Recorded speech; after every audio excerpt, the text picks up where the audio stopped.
ওরা তিনজন রাত্রে এসে এখানে ঘুমায়। এই বাচ্চাটা অনেক কষ্ট করে ওকে সুস্থ করে তোলা, কারণ দিনের অনেকটা সময় অফিসে থাকতে হয়, ওই সময়টা ওদের জন্য আমি কিছু করতে পারি না। ওরা প্রত্যেকেই আমাদের পাড়ার কমিউনিটি ডগস, কিন্তু ওদের কোনো রকম কোনো কষ্ট আমি সহ্য করতে পারি না। তো সেজন্য আপ্রাণ চেষ্টা করি ওদেরকে ভালো রাখার। এবার ভিডিওটা যে জন্য করা, অনেকেই বলে যে তুই খেতে দিস ওই জন্য ওরা তোকে ভালোবাসে। আমি আদি অনন্তকাল ধরে ওদেরকে খেতে দিই না। 2 থেকে 3 বছর হবে ওদের প্রতি ভালোবাসাটা এইভাবে আমার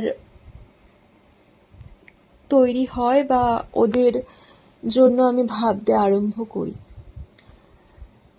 তার আগে আমি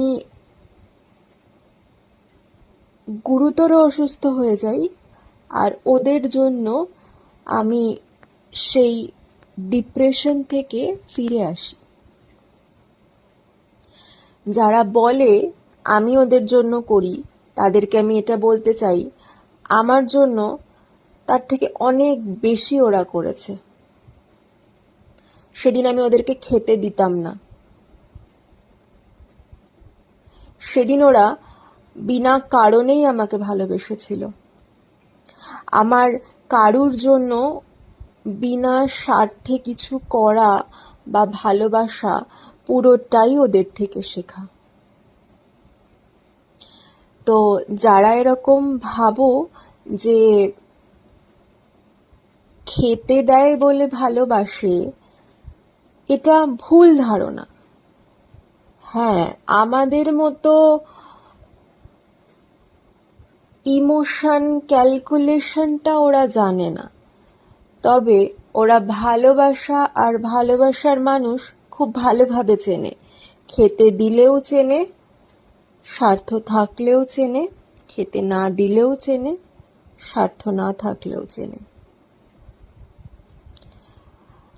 এটাকে বলে আনকন্ডিশনাল লাভ, কোনো স্বার্থ ছাড়াই ভালোবাসা।